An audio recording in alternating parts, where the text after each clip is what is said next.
and Mo, Deuce and Mo, Deuce and Mo. They tell you what they know. Do it for Deuce and Mo, Deuce and Mo. Hey, do it for Deuce and Mo. When it comes to the Kings, it's my favorite show. Do it for Deuce and Mo, Deuce and Mo. Hey, do it for Deuce and Mo. When it comes to the Kings, big hopes and dreams as we cover our kings. Never cover the kingdom, but we loving our kings. And we covered your prayers as we doing our thing. Big Deuce with the pod, Lil Mo on the screen. Solo or together, still do it for team. Never switch up for $1 or revenue stream. So we always got each other, balance out the beam. Deuce and Mo, and that's the end of the thing. So do it for Deuce and Mo. We are live. Deuce and Mo. I am not tonight. I am not doing it. We are live tonight. And that's did not that tonight. after the first game. Different vibes tonight. Different vibes. Happy Saturday night to all those watching us live. You're going, where are you? We're at the NBC studios in San Francisco, California. What up, Deuce? Not a lot. A lot is. I think rooting I for you. honestly, Yeah. What about the Kings? Let's go, Kings. I think you're being a little dramatic. No, I'm not. Deuce and Mo. This is a bad one today. And it's fine. It's an early season bad loss. And I'm not saying season's over. Oh my God, sky is falling. But I'm like, it's. I know we can save it for that when the pod actually starts. Yeah, why don't you just start the pod? Let's give some love first to the people watching Give us some love live first right to the now. We people. are in downtown San Francisco at the NBC Sports Studios doing this after we hosted Kings pre- and post-game live following the Kings losing to the Lakers 131-127. The Kings now 0-2 to start the year. The Lakers 3-0. And how about the wins for the Lakers? Minnesota, Phoenix, and Sacramento. AD's on a mission. Let me look at the chat. He's looking at the chat. Shout out to Langston. Shout out to Jordan. Shout out. I can look at you here. Let me read your phone. Take my phone. Let's give some love to people watching us live. Emiliano and Steven. What is up, JC? Hey, Jordan. Devontae. What is up, Brian and T and Charms and David and Brian Timest, whatever that means. What's up, Jacob? It's a trap. Gotham's in the building and Shortcake 182. Jax, Sim, great X-Men. We appreciate all those being with us after a Kings loss. If you have not done it yet, hit the thumbs up. Make sure you're subscribed. I don't care if you're upset about your team losing. You can support us. You got it? Deuce and Mo, hit the thumbs up and subscribe. How you doing, Mo? No. I'm fine. I'm not. Yeah. I mean, after a loss, it's not as fun. Oh, it's definitely not as fun. The Kings have an hour and a half home. The Kings. Thank you. Sorry, For keep talking over can I me. keep interrupting you for a little bit? Yeah, dude, you did it on the show too, and I was like, you know what? I'm just gonna keep talking too. I did that. I would do that intentionally on the show. You mean when you're going to break and you have something? I'm just throwing interjecting. No, that's not when I'm talking. When are you saying it? I'm talking about when, or actually, I'm sorry, you're right. You didn't interrupt me. You just kept talking, and I was like, shut up. Let me get something in about AD really quick because I have to transition. I get it, but let me cook for a second, okay? I have some things to say. Oh, no. I didn't know we were cooking like a 10-hour meal. Oh, you want to have this conversation right now? Great. Hold on. This is a production meeting. This is what we should be talking about.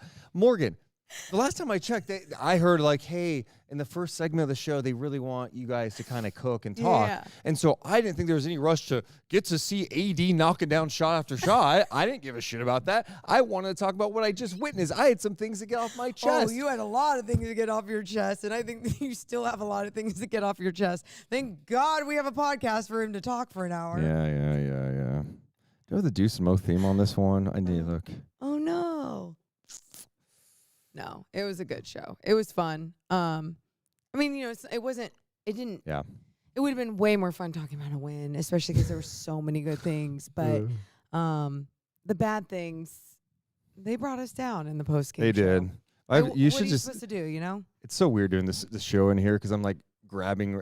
Our setup is not like at the studio, obviously, at No, home. but I so. think we can do it organized a little bit more since we'll have to do it like this on Friday, too. Oh, yeah. I love the lower third. You didn't notice the lower third? Why is the lower third? Jesus. No one was going to tell us that in the chat? No one? All right. Let's get it started. Deuce and Mo coming down in 3, 2, 1. Hit my music. Deuce and Mo, Deuce and Mo, Deuce and Mo. They tell you what they know.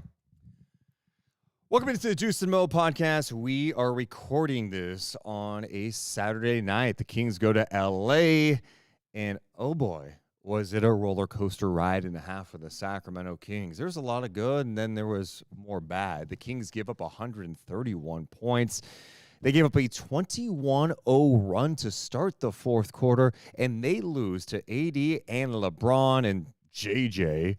The Lakers now 3-0. The Kings dropped to 0-2 after falling 131 to 127. I'm Deuce. That's Mo. We're recording this from the San Francisco NBC Sports California studios with a lot to go over from tonight. Morgan Reagan, how are you doing? I'm doing fine. I would have been doing better on a Saturday night if the Kings beat the Lakers. And it's not even, it's how they lost it, right? Because look at us after they lost to Minnesota. We were good. We were like, oh, okay, there's things you got to fix, blah, blah, whatever. But with this, it just felt like they had it in their hands. Basketball's a game of runs. I get it. This whole game was a story of what the runs really did. And for the Lakers, you said it in that fourth quarter when they went on that 14-0 run, whatever it ended up being. You were like, oh, they won the game. Yeah. And there were still 10 minutes left, but it was, And that run ballooned to 21-0. And I was telling Morgan, like, watching it, it just felt like, first of all, they closed the third quarter great. Lakers were going on a little bit of run. You had Fox hit those 2 threes, and you're like, okay, you got the lead going into the fourth quarter. You should feel pretty good about where you're at. Like, let's capitalize and see what happens. The Kings led going into the fourth, 94-87. Then, Connect hits a 3, LeBron hits a 3, LeBron scores again, and then all of a sudden it's 95-94. And I'm thinking, it's a good time for a timeout. I don't care if it's been 30 seconds. But then it goes to a 14-0 run before Mike Brown takes a timeout. It's 101-94 at the 9:57 mark, just like that 14-0 run in a little over 2 minutes. And you got to take a timeout quicker. And I know it's like, hey, you got to trust the players to figure it out. Just go get stops. So sometimes the guys got to figure it out. In that moment, it's like they felt like they had all the confidence. Let's take a timeout and talk over some shit real fast. I needed a timeout even in that moment. I needed a timeout. And then it's 14-0, and then it goes to 21. And at that point, you're like, it's over. And the Kings, to their credit, like, they got back in the game. DeRozan got going. I love seeing DeRozan knock down some big shots. He had a big fourth quarter. Sabonis played his ass off tonight. But it just felt like it was a stretch that could have been prevented with the timeout. And the other thing is, could have been prevented. Sabonis has to come in sooner. Sabonis was killing those guys tonight, and then you wait to put them back in until that huge run, and that's what's unfortunate tonight. It felt like another game, so back-to-back games where you go, Kings probably should have won that game, or at least, I'm going to say they should have won tonight. They should have won tonight. Of course you're going to say that. And I even asked you after the first game, I said, how many times are you going to say that this season? And already we're 2 for 2. Yeah. And it's understandable, but you also have to, I think you and I are both fair enough to look at this Lakers team and be like, whoa, like, they're different, they're good. Sure. I mean, they have 2 future Hall of Famers, all the things, right? Like, and we'll get more into that. But at the same time, I'm not ready to give the Lakers love at this moment of the podcast. Well, anyway, I'm so we'll do that in 5 minutes. So we'll complain until then. But it's the same thing that I did say on the post-game show, and I said, take a breath, though. We are in game 2. And the only reason why I still do get to say that, because even you saying, oh, Sabonis should have been in quicker, oh, Mike Brown should have taken, like, even for a coach, like, you're still understanding and learning what you need to do early on in the season as well. Sure. When I'm talking about this game, this is just one game I'm talking about. Yep. I'm not suggesting the sky is falling, at the season is over, on the cusp of falling apart. I'm not suggesting that at this point. But what I'm saying is, it's not every game that you allow a 21-0 run. And this is coming off the heels of a game against Minnesota where, you didn't close the third quarter well, right? And then the fourth quarter got a little stagnant. There were better moments tonight, actually. I felt like better moments. I thought the Kings had moments of playing great defense. I'm looking at the end of the game tonight. This team had 22 deflections. DeMar DeRozan had 6 deflections. Dude. Kevin Huerter had 6 deflections His effort tonight. was They were there. handsy. They were forcing turnovers. They're getting out and running 31 fast break points. I can hype those numbers all day, but how do you have these moments of playing brilliant defense and then a moment where it completely falls apart? And why I'm bringing this up is you're right. It's easy. It's early in the season. Sure. Take a breath, Sure. blah, blah, blah. But blah. this team, most of this team has played together for some time, and you have a veteran in DeMar DeRozan. I expect more from this group, this veteran group, to get out of a little run, like get out of a funk. And that is fair. And also, Keegan Murray watch makes one of the best points ever. We haven't won since April. Yeah. Yeah. Kings Warriors. Last time the Kings won a game. It's such a Yeah. fun, it's like when you It's say it crazy. like that, it's like, oh, Yeah. that's awful.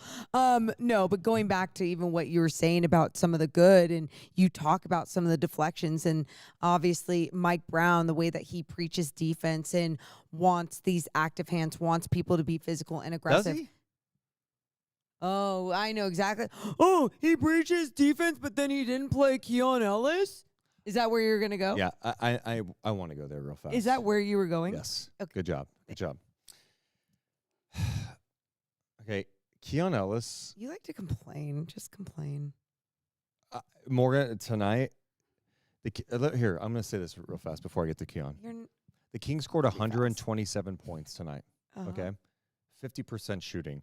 After taking only 29 threes last game, they took like, let's see the final number.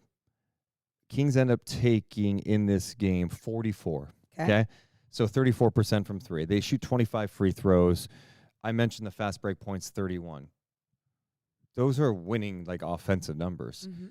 They got crushed on the glass tonight, and they couldn't get stops. When you allow a Lakers team, after having good stretches of defense, to score 44 points in the fourth quarter. That was bad. Anthony Davis and LeBron James in the fourth quarter were 11 for 11 for 29 points. That includes 4-4 from downtown. AD hit that big 3 late to like really seal it for them. They did enough to win this game, but it's the details. And when you are in this ultra competitive Western Conference, Mhm. every game matters. Correct. Every game matters. It's no in that is a fair point. In having the high standards of being like, "Ooh, well, you got to figure it out." I understand it. But at the same time, when you also look at the Lakers roster, you go, they're in a very run it back look with a lot of their same guys. The Kings, it's a lot of different pieces on this. There are same. There's one big piece in DeMar, and I get why that's been. But there are pieces that are gone. I mean, you think about the pieces that are gone that Mike Brown was trying to. The majority of your guys are here. But Fox, listen, Keegan, listen, Sabonis, listen. Lyles, Shut Huerter, the hell Monk. up. But, I mean, you think about even when he was trying to get Sasha in the rotation, he was trying to get Chris Duarte in the rotation. I'm not acting like it's a completely different roster. I'm just saying there was different things on this roster, and there's different things that he was trying to do and integrate different players. And right now, you're seeing a team and a coach where he is trying to integrate players, or a player specifically in Kevin Huerter, who had an injury last year and who couldn't figure out a flow.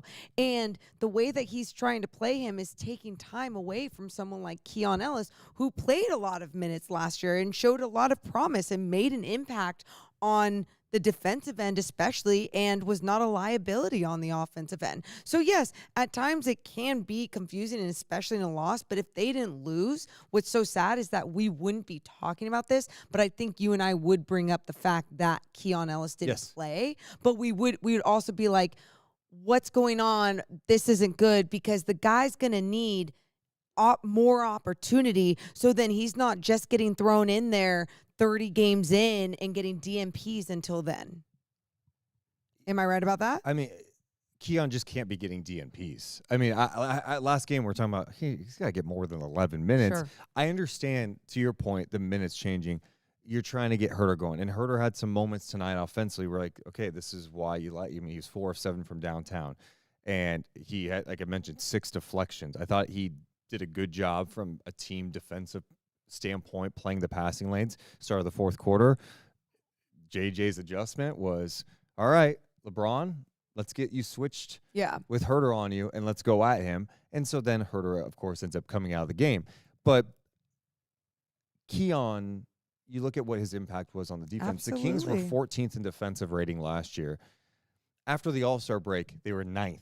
From March 1st on, 24-game sample size. This team was 3rd in defensive rating. That it's not going to say that's all Keon, but Keon had a huge part in that. So I just think for this basketball team, like Keon Ellis is like a winning basketball player that I think any playoff team would play him. And let's make this point as well. I mean, we talk about Mike Brown saying after the first game, I don't want to be playing my starters 40 minutes a game. And then tonight, please give me what the starters played. Keegan played 40.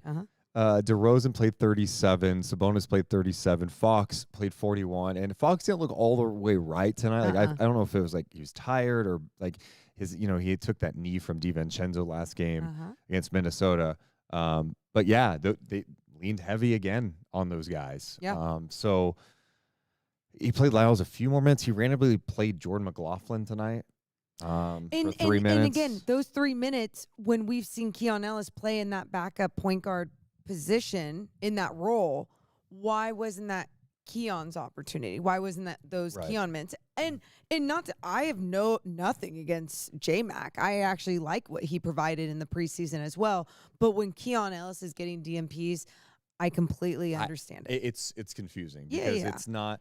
Again, I can acknowledge the minutes are going to shift. It's not just the fact that Kevin's back. You also added DeMar DeRozan. Like, you have Malik Monk back. Like, there's only so many minutes. You're guard heavy. But, like, this is only going to further complicate things when, like, Devin Carter comes back. So, like, it's a long way to go before that. But it's just, I think Keon needs legitimate minutes, and DNP CD not going to get. I'm not saying, if he plays, they're for sure winning this game. But here's what I do know: like the Kings, you saw like what they were able to do defensively at times tonight without him on the floor. I think that's only enhanced further with him on the floor, and the Kings are at their best when they get out and push. And I think that brings it to the next point. They had the 31 fast break points, but it's still they had this issue. I mean, really. I think that this has been an issue, but it's been showing a lot in the first 2 games. It's just how clunky the half-court offense is, right? It's not flowing like I think we all thought it was going to flow, but it doesn't have anything to tell me if I'm wrong. I don't think it's so much the spacing. I think it's the flow. I think it's the rhythm. It's the pace. I agree. It's like the spacing's there. They can get it out to someone in the corner, but it's the way that, like, for example, let's even say De'Aaron has the ball. We're seeing him go straight into an action rather than playing freely and getting into the paint. Yeah. You know what I mean? It's like, a tough balance too, because I think you want, like, part of what DeMar is really good at is, like, give him the ball, let him create, let him go get a bucket. And, I mean, he did that tonight. He ends up with 23 points on 9 of 12 shooting, knocked down a couple of threes late, and that was really good to see, kept the Kings in it. But you're right, in the half court, the decision-making is, like, it's like almost he's caught in between sometimes. Yeah. Where it's like he wants to go ISO, but he's like, we got to move the ball. Like, he's not totally used to playing the style of basketball. Like, I don't know. It's just there was one play where, like, he dribbled towards Sabonis where, like, AD was right there. It was just no spacing whatsoever. There was another play where he and Keegan were, like, bunched up in the same corner. Sure. And it just seems like he's at this point, and sometimes in the half court, not always in the right spots. And I think his decision making has to be quicker. He plays at his own pace, and I think that's going to be beneficial. He gets to the line. That's going to be beneficial. He can hit the mid-range. There's so much he does well out there, but I think the half-court offense is not, from a chemistry standpoint, not there yet. And that's something that I feel like can grow and can evolve, especially because you have a smart Yeah. player, a veteran player Yep. that is, again, I always say egoless. And I think you have to be patient with that. But at the same time, it's just hard when you talk about the importance of every game, especially when you're playing against teams in the Western Conference and you need them to lose, especially some of these top teams. So, frustrating with those parts. Another thing I want to talk about was Keegan Murray, because there was times where, when he had that one dunk where he went strong to the rack to throw it down, you're like, this is in you. How much more can you do this? Remain aggressive. Keep playing that type of game. He missed a few shots, and I don't know, just things. I know you weren't too happy in the post game about him. It's not even about that. Like, he missed some great looks from 3 tonight. He was 2 of 7. I want that to just be more consistent. Like it seems like, going back to last year, he was so inconsistent with his 3-point shooting. First game of the season, he's 5 of 10. I'm not expecting him to be a 50% 3-point shooter, but he's gotten some good looks. I think for me, it's the start of this game tonight, because we spent so much time talking about the 21-0 run in the fourth quarter, but the Kings had to dig themselves out of the hole early too. Sure. And in large part, that was just like the Kings. They didn't look ready. They weren't matching the intensity the Lakers played with. By the way, a Lakers team that's on the second half of back-to-back, that rally back from 20 last night against Phoenix, and they were crashing the offensive glass. They were playing physical, like Rui was playing physical, Max Christie crashing in for offensive rebounds. The final numbers were 13-5 offensive rebounds, and that's just deflating, right? And I bring up Keegan because Keegan was the team's leading rebounder against Minnesota with 11, and Sabonis didn't get much help tonight on the rebounding. Sure. Like, Sabonis was a monster. We haven't talked about Sabonis We'll yet, get there. and that'll be some of the good we talk about. Yeah. He had 12 rebounds tonight. The next closest was 5. For De'Aaron Fox. Yeah, De'Aaron Fox. Not Keegan had Keegan. 4.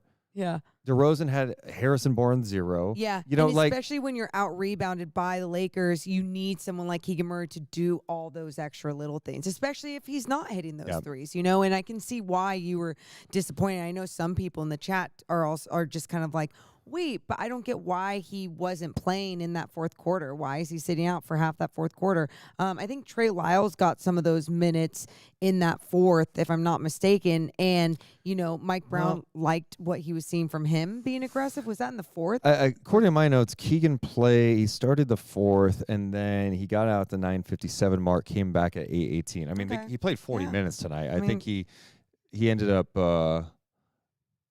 he was near the team lead in so minutes then tonight. He wasn't even sitting much but of the I fourth. want to see him. I think finding ways to keep him involved, and this is something that's been a theme going back to last year, is like, got to get him some touches. He also had a tough matchup dealing with LeBron too. I mean, we've spent so much time talking about other things. LeBron's a freak, dude. Yeah. 39 years old. But it's not even How that. does It's he do this? It's like the fact that he can get to the rim, sure. Like, you see him go downhill from the half court, and you're like, holy shit, no one's going to stop him. He didn't even need to do that tonight. It was the way that his step back middies were disgusting. And then on top of that, knocking down those threes in the fourth quarter, he was just feeling it. He was flowing. And it's not even like there wasn't enough pressure on him, because like you said, Keegan did everything he could. I think the most frustrating times on defense is when you saw like D'Lo or Rui get something, right? You even something easy, Yeah, you even know like Austin Reeves is going to move without the basketball. He's going to be crafty. He's going to get into the paint. But to slow down LeBron and AD, it's going to be a tough challenge, and they were just both beastly out there. LeBron had 32 points, 14 rebounds, 10 assists, 4 of 9 from downtown. AD finished with 31 points, 9 rebounds, 10 of 15 shooting, 10 for 13 from the free throw line for AD. Also had a couple of blocks. AD's off to an insane start. 3 straight games with 30 or more. They want him to be like the focal point. They've wanted Absolutely. that for a few years, and it feels like they're finally getting that from him because Yeah. JJ Redick is running an offense that is getting great looks for these guys, and AD's just a problem. I thought that's the thing. The AD Sabonis matchup tonight. I thought Sabonis did a hell of a job tonight.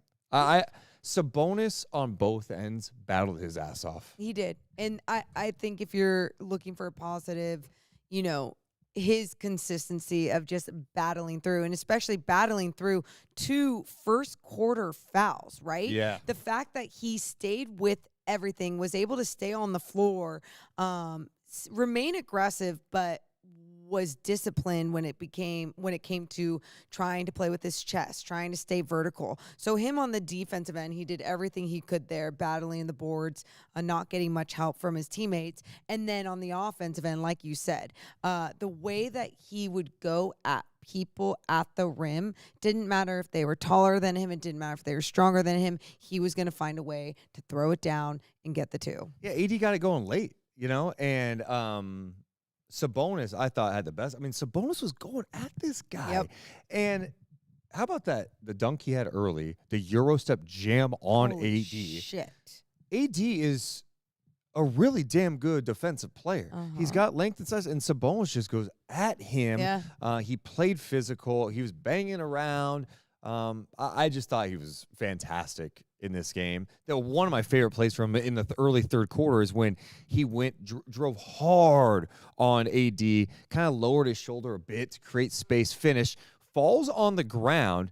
He gets his ass back up, sprints down the court, and blocks LeBron. Yeah, it was impressive. I mean, he never gave up on a play. You could depend on his energy all throughout, and to lead by example like that, I just thought was fantastic. And you think about too, when the Lakers went on that fourth quarter run, wasn't he out to start that? Yeah, that was the other thing that killed me about it. Because so Sabonis checks out of this game in the third quarter. It's 82-76 Sacramento. He comes back at the 9:57 mark of the fourth. It's 101-94 Lakers. And that's what I was talking about earlier. It's like waited till 14-0 to call a timeout. Yeah. And then it's get like the it. game. And then that's when you put Sabonis in. It's just like, dude, this guy was killing them tonight. He was playing with such force. This is one of my favorite Sabonis games he's had. I thought just his strength. Also, how about him? They lost the game, so you're not thinking about this too much. He had a big 3 in the fourth quarter when they're making a comeback in the corner. A huge 3. He shot with confidence from the corner. A And huge 3. He ended with a triple-double. I mean, he was asked about his triple-double after the game, and he was just like, I don't give a shit. It's not fun when there's not a W next to it. It's a loss. So, like, what do you want me to say? I'm a competitor. And, he was the positive thing of this game. He was consistent all the way through. Alex Len got a few minutes. He ended up shooting a 3, a corner 3. he was not very good tonight. No, he was very chaotic. Yep. It just, even the ball when it was thrown at his ankles, he was kind of on the floor, on the ground with it. It did feel like there was a lot of chaos throughout this game on both sides. But the Kings, That fourth quarter was weird. the Kings they only finished with 14 turnovers. Yeah. So they only finished with 14 turnovers, but there was times when the ball was just flying this way, that way, or there'd be a few outlet passes that I was just like, oh, shit, is that even going to get to them? And then they would end up being a beautiful play, or Malik Monk would make something in transition. And so there was those moments that I had that hope again, but the Kings, especially in the fourth, felt like they were just trading buckets. And more than because the Sacramento scored 33 points in the fourth quarter. That's a great number, 33. They gave up 44, including 21 straight. Unbelievable. Can we get some comments from the people watching us live? Appreciate you guys being here late on a Saturday night. If you haven't done it yet, hit the thumbs up and subscribe. We love you. Matthew says, based on the score of this game, there was not much D played by either team, but I only saw some of the latter parts. Yeah, definitely not in the fourth quarter. The Kings had some moments to in the third quarter, I'm going, this team is playing physical. They're playing fast. They're creating turnovers. This is Kings basketball, but they haven't been able to sustain that for a long period of time, especially at that beginning of the fourth. PK says Sabonis is locked in this year. Absolutely. bouncing around. There's stuff I wanted to read, but sorry. Let's see. Oh, you're okay. Lakers are feeling themselves right now. Wolves also lost to them. Partly JJ Redick hype. Players seem like they're playing for him right now. They are. I mean, look, people wanted to clown JJ like, oh, he's a podcaster turned coach. It's like, no, he's a smart player. Like, he knows the game. Yeah. And, then you have to be able to connect with these guys. And early on in the season, like, I think he has given all those guys more life because it's a fun style to play when you're moving the ball and cutting and passing. And he has the respect from the best player on the team. Well, that's the thing. LeBron goes to a huddle, and we've seen the clips like Darvin Ham not being able to drop a play or something, and LeBron's looking at it like, what are we doing here? Yeah. And now it's like, oh, JJ knows what he's doing. So that respect matters. Oh, also helps that JJ has LeBron and AD. That's a great foundation. Breaking news. But well, you say it's a great foundation, but it is funny because you think about what it was last year, and you know, someone like Darvin Ham couldn't even make the most out of it. And anyway, I don't want to shit on Darvin Ham because I don't think he's like awful or anything, but he didn't do a good job with that team. think it's very difficult to coach LeBron James unless LeBron James wants you to coach him. So, JJ and that team, it's a fun style of basketball. There's a few times the ball was just slinging, and I'm like, oh shit, they look good. Living Proof says Fox needs to be held accountable by Mike Brown, the coaching staff. Him coasting is unacceptable.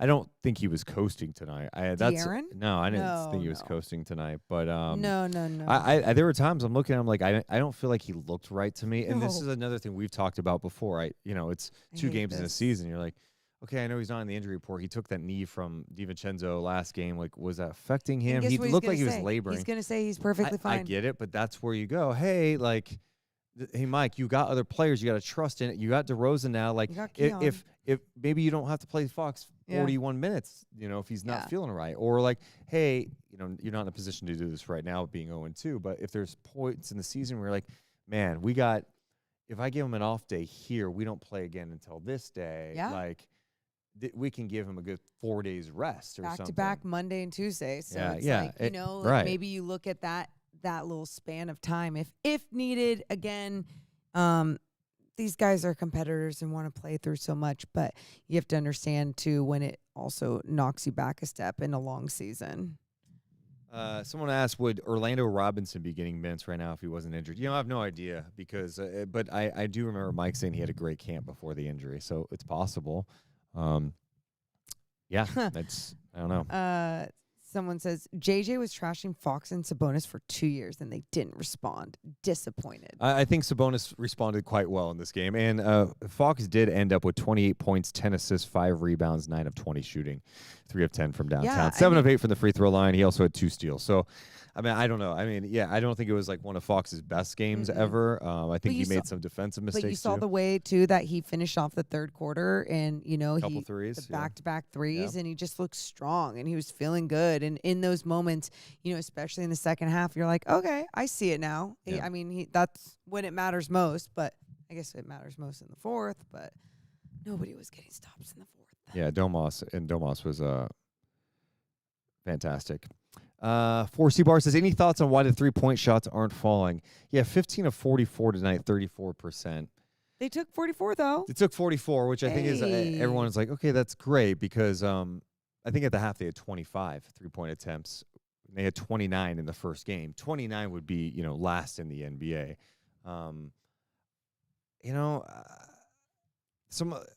I can't tell you why they don't draw. I think they got some great looks, and if you're open, you like to trust that you can knock them down. Like, again, Keegan was 5 of 10 in game 1.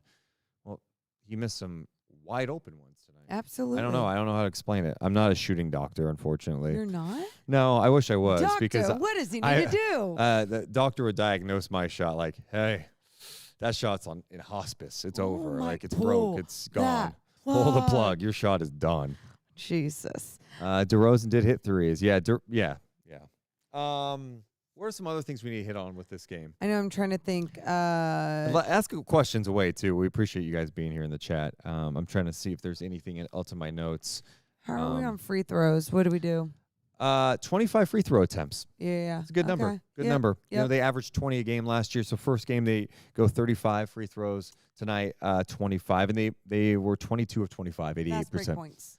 Yeah, I hit on that a bit early, but I love that number, 31 fast break points. Yep. It's a fantastic number. Yep. It's a winning number. And they looked good in transition too. They look fantastic. And that's what when you get stops and deflections and you push the pace, it's doing that consistently. And it's also tougher to do that when you're, you know, LeBron scoring and then you're inbounding and then it goes off Kevin Huerter's fingertips out of bounds. And it's like, Yeah. it just felt like all these momentum shifting plays in the fourth quarter. And that's what it comes down to. Last game, it was the end of the third and a chunk of the fourth. And you're like, you lost by 2. And tonight, you lose by 4 points. You allowed a 21-0 run and you lost by 4 points. So it's like, and I feel like we had this game last year. This was a game last year. Like, hey, if the run's on 21, and that's why it's so frustrating. I was gonna and ask, your own too. I was gonna ask why is it? Because I think about how I felt after Minnesota, and then how I felt after this. I felt heartbroken a little bit after this one. Well, I mean, it's the Lakers. Here's how I view it from my perspective is the expectations are higher now. Okay, you missed the playoffs last year. You add DeMar DeRozan. You like your squad. You know, you want to come out of the gate strong. The last thing you want to do in the West is dig yourself a hole. Yeah. An 0-2 hole, it's not like your season's done, but like you look at the team that you just lost to tonight. The Lakers look really good right now. They're 3-0, and they look like they're together. They're playing hard. They've got great vibes. That's no doubt about it, right? And so that's tough. And then, Minnesota wins again tonight. The West is just stacked. The West is just a real challenge, I wish they played Bronny tonight, Well, if they turned into a 42-0 run, they probably would have played them. But, yeah. God damn it. Yeah, I mean, the panic button's not out, but it's No. like some of the issues they're having right now are, defensively, they're allowing a 44-point fourth quarter, and it's like, yeah, you could use another big body to be thrown at like LeBron or AD, and you just don't have those guys. And so that becomes a roster thing. And then we talked about the Keon Ellis thing. I'm not suggesting Keon is checking AD or LeBron, no, but like his presence out there, like he's very good at diagnosing and reading situations and digging for the ball and help defense and deflections. Like he's the type of player that makes winning plays out there. I don't feel panicked at all. I think, even when we talk about the flaws exposed and everything, and especially, again, it's the second game of the season. Right. And I guess where I keep going back to, and I'm fine if none of you even agree with this, because it's just what I see and what I'm watching. I'm watching some really good basketball being played in stretches. There we go. In stretches. Okay. And in the bad moments, I'm never questioning the effort or what this team can't do. It's more what I've seen, especially from these last two teams, the adjustments that these last two teams are making. And they're two good teams. You know what I mean? Now, let's get into Monday. And you're playing the Blazers, and this shit's happening. Oh, No, my Morgan, hand's hovering the panic button. Morgan, What? these next few games, it's take care of business. Blazers Jazz, huh? You hate when I do this game. I'm going to bring up the Kings schedule, I mean, and I'm going to tell you I don't something. hate when you do this. You do this game. Like, I don't have a choice. The Kings' next 4 opponents: home for Portland, at Utah. That's a back-to-back. Mm-hmm. At Atlanta, at Toronto. You got to win the next 4, and that's not ridiculous to say. Like, if you're a good team, you have to beat Portland. Embarrassed you in the preseason, whatever. But they also, I wiped that away, whatever. I remember a game early last year, or November last year, when the Kings went to Portland. They were all banged up, and the Kings got destroyed by them. And I remember doing pre and post game with you that night, going, that was just embarrassing, right? Yeah. So, like, hey, you have a good opportunity here to, like, all right, you're playing a Portland team that, competed against the Pelicans last night. They play again, the Pelicans again tomorrow. They lost it at the end with a BI jumper, and then Zion destroyed. Was it Anthony Simons? Oh my! At the end, unbelievable. That was. You need to wild. beat Portland at Yeah. home. Like, what are we talking about here? And Utah, you got to beat Utah. Like, saw them against the Warriors last night. They're not a good. Like, they're not in your. They, mean, they you- shouldn't be in your. You say all this too, but I will say this really quick. You think about what we did see in the preseason. No, I no, don't no. care. I'm just talking about when it came to length. Yeah. And that was bothersome for the Sacramento Kings. But I'm with you. What did you see? Make those adjustments that you get to play your style. You get to play your game, even if this length did bother you in a game before. Yeah. And here's the thing. You let's say you do win the next 4 games. Uh-huh. I mean, and if you look at their next 6 games, you throw Miami and then they have Toronto again. Toronto's not a good team. Like, if you can get your stuff together against some of these teams and build some confidence and continuity, and chemistry in the half court against some of these lesser teams, then maybe when the schedule kicks back up again, you playing some of these tough teams, you're in a better rhythm. You've learned each other a little more. But it's a wake up time. Like, Portland needs to be a take care of business game. Portland needs to be like, we can't be here on Monday night going, man, that was way too close. They squeaked it out. Like, And it's our Halloween episode. it's our Halloween episode so for like sure. And we're gonna be in Halloween costumes. So yeah, if they lose and we have to wear Halloween costumes on Night Chat, what it'd do be embarrassing. that would be super embarrassing. But yeah, like they need to like dominate Portland. Yeah. So you're not playing guys so many minutes, and That's then fair. you get ready for Utah the next night. They can be okay, but the last 2 games there have been some moments of like, tonight hurt more than the opening night for me. Absolutely. I know. We got more of the pod coming up. We should mention that tonight's episode presented by our friends over at Mother. Mother. I am definitely going to Mother on Wednesday when I have the day off. That's a win. Yes, exactly, because I need to feel good about my life. And Mother is some of the best food in Sacramento. It's located on K Street in the best location. And the best thing about them, too, Yeah. you can go pregame with your mother. And I'm talking about at Mother. It's 50% off all drinks before every single Kings game. And I say before, it's on a Kings game day, basically, right? Home or away. You got to check out mothersacramento.com. Mother is a fantastic restaurant. I highly recommend you go there. You talk about Sacramento to its core. Yep. Great ingredients, fresh. Oh, my God. What a menu. It's at 2319 K Street, Mother Sacramento. Check it out today. We're also presented by our friends over at Golden One Credit Union.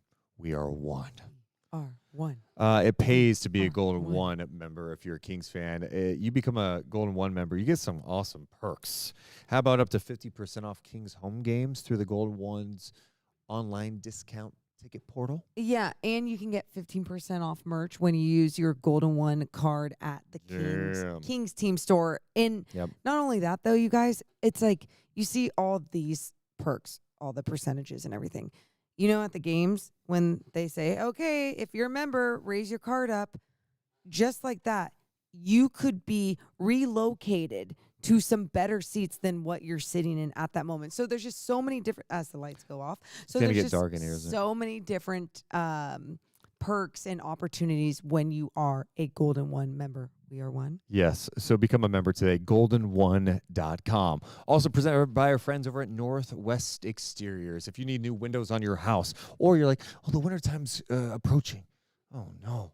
My HVAC system's not ready. I need it tuned up. You go to them. Or maybe you need a new one. Or you go, I need energy efficient windows.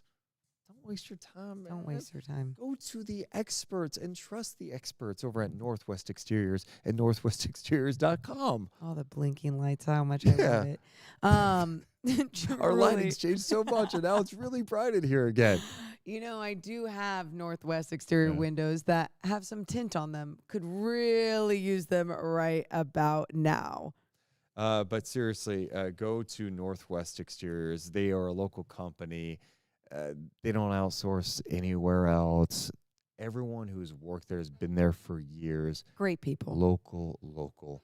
Northwest Exteriors, because Morgan Reagan, they are Simply the best. Trust Northwest. Chat, I have a question for you. Who would you guys suggest? Oh, there you go. Who would you guys say should be the simply the best player of the game tonight, presented by Northwest Exteriors? Did you actually give it to a Kings player? We'll find out. I want to know what the people are saying Let's first, see and be honest. Yeah. Who do you guys think should be the player of the game tonight? Let's see. They're about to come in. Catter says the 21-0 run was bad for the 21 and for the 0, not just Braun and AD, but the Kings need to score during that time. It's not just D, it's also O. Absolutely. And sometimes, you know what you need to do is, we got timeout. Let's talk it over. You know what everyone's saying? Who? Domas Sabonis. I don't know what I was gonna sing with that? LeBron getting some mention. Okay. Deserved. That's Keon Ellis, someone said. Hey! I went with Domas Sabonis tonight because I know the Kings didn't look great in that fourth quarter, but he was not a part of that 14-0 run. No, okay? he was not. This guy was an absolute force tonight. 29 points, 12 rebounds, 10 assists, 10 of 14 shooting. He was 8 of 9 at the free throw line. He also had a block. We should also mention with the triple-double, he's in NBA history now. It's pretty amazing. Well, didn't they even say that to him in the post-game? They press did, and he wanted conference? nothing to do with it, but he ended up tying Larry Bird for 10th all-time in triple-doubles, I think. Wow. Yeah, his 59th career triple-double tonight. He's now tied with Larry Bird for the 10th most triple-doubles in NBA history. That's Domantas Sabonis, our simply the best player of the game, presented by our friends over at Northwest Exteriors. So underappreciated. LeBron also had a triple-double tonight. He sure did. Yeah. Some really awesome individual performances tonight, and that's where we go with the Kings, too. On the other end, you know, they had 3 guys with 20 or more. You get 3 guys with 20 or more, you like your chances. But, like, that's 2 games in a row where they've had that and they've lost. That reminds me of back in the day when the Kings had 3 players average 20 or more, and they weren't very good in Rudy Gay, Isaiah Thomas, and DeMarcus Cousins. Yeah, no, you don't want to go back there. You don't want to bring us back there. But you're exactly right. When you do see that even scoring along your team, but it's not translating into the W's. Yep. It's scary, but there's still a lot of positive. I even thought there's positives from seeing Kevin Huerter back for a second game with all the deflections, with the effort defensively. Even when you saw the Lakers hunting him out, and there was times like, oh shit, they got him, and then it's like He had some nice was plays on handsy. He was active. Nice plays on Austin Reeves, too. Yep. Like, yeah, I thought, and look, when Kevin's knocking down shots and he's not going to be a lockdown defender. We know this by now. But if he can play some good team defense and have active hands, he's got good length, right? He's got good size at 6'7", and he's knocking down shots. I'm cool with him playing. It's when, like, oh, you're not knocking down shots and you are just being hunted possession after possession after possession. That's what hurts you. But, yeah, I'm with you. It was encouraging to see him knock down 4 threes, 4 of 7 from downtown. And then Trey Lyles also being back, and he just looked more. He didn't look as good later in the game, but, yeah. I know. He's just getting back. You have That's 2 the guys that are just thing. getting back. Kevin didn't Yes. play for 7 months. You know, Lyles had the growing issue too. Why am I saying that word? Groin? You know who else said it funny is KC, and I feel like I was saying it like him. Groin. Groin. Okay. Yeah. All right. Goroin? I don't know how I was saying. I was It's saying it groin. weird. You got it. Anyway. Yeah. So, look, it's not. There's definitely things you can point to that were good in this game. There were moments where you were like, dude, okay, they're figuring it out. It's just hard to acknowledge sometimes when you see what we saw in that run, and that's the reality. Like, yes, we saw good moments from that Keegan Murray jam he had. That was nice. Sabonis, awesome. DeRozan had some big shots down the stretch. Sweats? I wish it was Monday. Why? I just want to forget about this one. I do too. Oh, I do too. That's where I'm kind of at that point right now where I'm just like, just not as fun of a night as I wanted it to be. Yeah. And I could have had fun even if they lost. I really could. It's just, again, it's how they lost. Free throw attempts were better. You're right, John. There's So good were things. the fast break points, like we mentioned. There were good things in this game, but you got to be able to guard in this league. Got to be able to guard, and then you have to be able to like handle a little adversity. Oh no, LeBron hits a couple of shots. Connect hits a shot. Oh, guess what? You shake it off and let's go make a play. Let's go get a bucket. Let's get to the line. Let's score. Yep. Or like let's call timeout and be like, guys, let's lock in. Let's focus. What are we running here? Let's get someone a bucket. You're not a young team anymore. You know, you can justify these things. You're like, oh man, you got all these young guys that are learning. It's like, no, you've got guys who've been in it a minute. So figure it out. And guess what? Monday's a new day. Mondays. Kings Blazers. The beam will come out tomorrow. Bet your bottom dollar that Monday the Kings will win. Just thinking about this Monday. Yeah. Keep going. What a way to prepare for Monday with post-game podcast. That was like, so the start of it was like the third quarter for the Kings, and then the end was the 21-0 run. I'm on the spot, dude. It's okay. I'm live. You sing something live right now. Go. Why don't you give me a little beamless night? It's a beamless night as I lay here sleepless. It's a beamless night and I'm waiting for you. There's no victories when you're not shining. And now my mind is as dark as the sky. And maybe I don't even need you. And maybe I don't even want you. And maybe you're just nothing but a dream. Because it's a beamless night. As I lay here sleepless, it's a beamless night. And I'm waiting for you. I don't remember all the lyrics. I love a little emo Morgan in my life. Thank you. I want to thank Hair everyone for hanging out with us tonight, including some of the people in the chat talking away. Shout out to our guy Kenneth, too, who gifted 50 memberships. Kenneth. Hell yeah. Appreciate you guys. Also, if you have not checked it out, we posted our full hour live show from Harlow's on this YouTube channel. It was the night before King season when optimism was at its peak. Oh, yeah.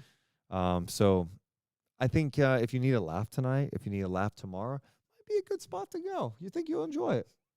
Maybe. Why? I mean, maybe. And it's funny. It's a good. You know what's so funny? Job. I keep telling Deuce, I go, oh man, it's it's not going to be the same as it was for like the live audience. Like you can't really hear. We've gotten great feedback on it, much. so you're being weird. I don't know why you downplay it. It's actually kind of annoying. So go watch it. It's an awesome live show. People are people watching it got great feedback. And yeah, but I don't know if it's gonna be as good. How about you sell it? We're selling it. It's good. Watch it. I enjoyed it. So we'll be back again Monday night. We're gonna end this and drive back to Sacramento and think more about this Kings loss. We love you guys, but we gots to go. You all have a wonderful rest of your night. See ya. Deuce and Mo, Deuce and Mo, Deuce and Mo. They tell you what they know. Deuce and Mo, Deuce and Mo, Deuce and Mo. The podcast that you know.